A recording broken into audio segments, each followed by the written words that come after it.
सुनीति खूब तप करती, जप करती, साधना करती और आसपास जो संत रहते थे उनकी खूब सेवा किया करती थी। और उनके आशीर्वाद से मन की चित्त की उनकी उस अवस्था के कारण उस गर्भ पर उसका प्रताप पड़ा और इन्होंने अपने अंक से, अपने गर्भ से किसको जन्म दिया? साक्षात ध्रुव जी महाराज को। बोलिए भक्तवत्सल भगवान की जय। इनके बड़े भक्त प्रकट हुए हैं ध्रुव। ध्रुव नन्हे से बड़े प्यारे से माँ के आसपास रहते, माँ के संस्कारों से इनका चित्त इतना पल्लवित पोषित हुआ। तो जब ये थोड़े बड़े हुए तो इन्होंने अपनी माँ से कहा कि माँ मैं अपने पिता को प्रणाम कराऊं। तो माँ ने कहा कि क्या करोगे तुम? बोले माँ मैं थोड़ा सा घूम आऊंगा, पिताजी को प्रणाम कराऊंगा। तो माँ ने भी नहीं रोका कि ठीक है चले जाओ, कब तक रोकेंगे। तो नन्हे से ध्रुव राजमहल में गए। जब ये राजमहल में गए तो विमाता बराबर में बैठी थी। तो ये उस महल की ड्योढ़ियों को पार करके ऊपर चढ़ करके पिता को प्रणाम करके उनके अंक में बैठने लगे, गोदी में बैठने लगे। तो विमाता ने हाथ पकड़ लिया।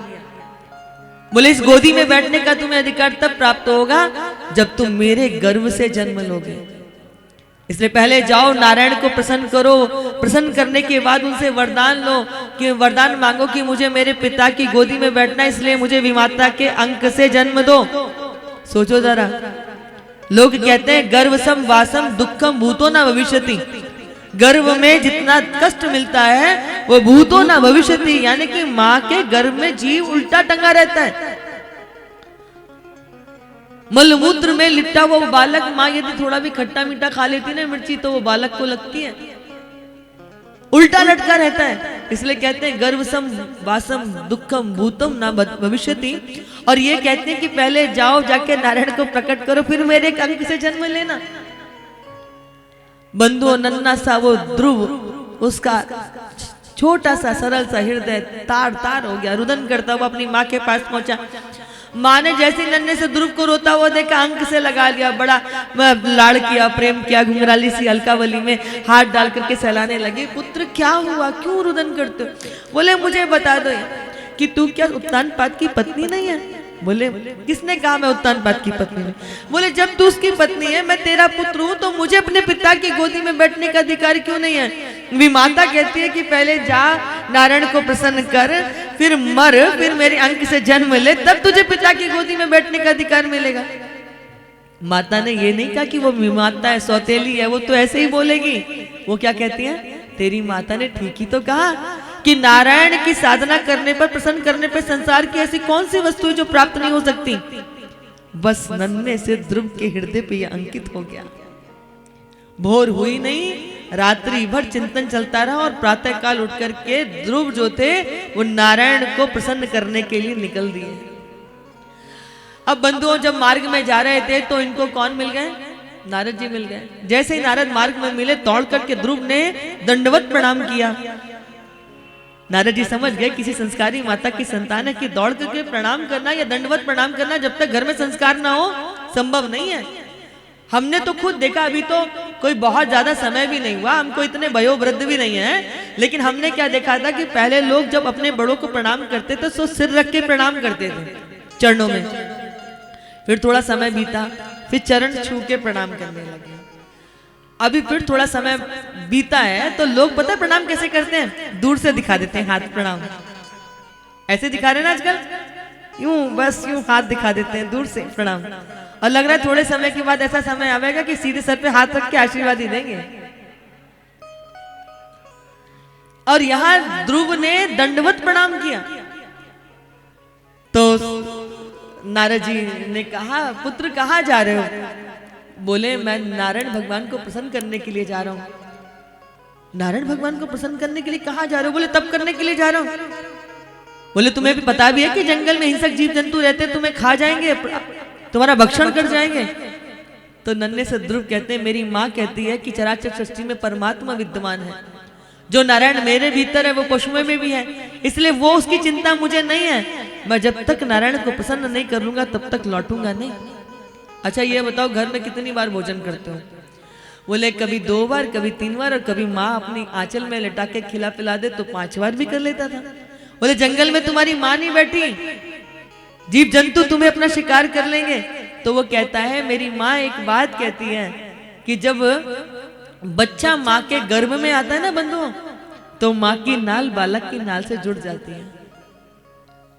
जो माँ पाती है बच्चे को गर्भ में प्राप्त होता है, और जब बच्चा परिपक्व होकर के माँ के गर्भ से बाहर आता है तो माँ के आंचल में दूध प्रकट हो जाता है। तो बोले जिसने माँ के आंचल में दूध प्रकट किया, तो जब उसने मुझे दांत दिए तो भोजन की व्यवस्था करने का काम भी उसका है। जब तक नारायण को प्रसन्न नहीं कर लूंगा लौटूंगा नहीं। बोला बड़ा दृढ़ संकल्प भी बच्चा है। अच्छा ये बताओ कि तुमने किसी से मंत्र दीक्षा ली है कि नहीं ली है? बिना गुरु के कैसे तुम्हारा मार्ग प्रशस्त होगा? तो बोले आप ही मिल गए हो, आप ही मेरा मार्गदर्शन कर दो। वैसे आपके हाथ में वीणा है, कहीं आप नारद जी तो नहीं है? मेरी माँ एक और बात कहती है, नारदो देव दर्शनहा, जिसको भी नारद जी का दर्शन हुआ है उसको नारायण भगवान का दर्शन अवश्य हुआ है। अब आपका दर्शन हो गया तो पक्का है कि नारायण का दर्शन हो ही जाएगा। अब आप ही मेरे जीवन के अंधकार को नष्ट करके ज्ञान से प्रकाशित करो। यहाँ नारद जी ने ध्रुव को गुरु मंत्र से दीक्षित दिया, भगवान के स्वरूप का दर्शन करना उनको सिखाया है। और यहाँ पर ध्रुव ने आकर के कठोर तप किया है। बंधुओं, भगवान का भजन करते करते उनकी ऐसी समाधि लगती थी कि 3 दिन तक कुछ भी नहीं लेते थे। तिरात्रांते कपित भद्राशना। बंधुओं 3 दिन तक कुछ नहीं लेते थे, चौथे दिन मात्र फल खा के रहते थे। पहले मास में, दूसरे मास में 6 दिन तक कुछ ना लेवे, 7 दिन में केवल पत्ता खा के रहते। फिर जब तीसरा महीना प्रारंभ हुआ उनका, तो फिर 9 दिन तक कुछ नहीं लेते, 10वें दिन जल पी करके रहते थे। जब चौथा मास प्रारंभ हुआ तो 12 दिन तक कुछ नहीं लेते थे, 13वें दिन एक बार वायु का भक्षण करते थे। और जब 5वां मास प्रारंभ हुआ, पंचमे मास च नु प्राप्त जित श्वासो निपात मजा ध्यायन ब्रह्म पदे के ना तस्थौ स्थाणु निवाचलम। भगवान का भजन करते करते उनकी चित्त वृत्ति बहिर्मुख से अंतर्मुखी हो गई कि कब उन्होंने श्वास का भक्षण करना भी उनसे छूट गया, उनको भान नहीं रहा। और आप विचार कीजिए कि जब भगवान के परम भक्त ध्यानस्थ होकर के श्वास लेना बिसर जावे, भूल जावे, तो इस चराचर सृष्टि की हालत क्या होगी? सारे देवी देवताओं की सांस रुक गई। ऐसा लगता है जैसे दम घुट गया, सब भाग करके प्रभु के पास गया, त्राही माम प्रभु श्वास नहीं आ रही, कुछ कीजिए कुछ कीजिए, श्वास नहीं आ रही। भगवान ने कहा घबराओ मत, मेरा नन्हा सा भक्त ध्रुव तब करते करते कब श्वास लेना भी भूल गया है, अभी जाकर उसको दर्शन देता हूँ तो आप सबकी श्वासें आ जाएंगी। और बंधुओं चतुर्भुज रूप में मेरे नारायण भगवान ध्रुव के सम्मुख प्रकट हो गए।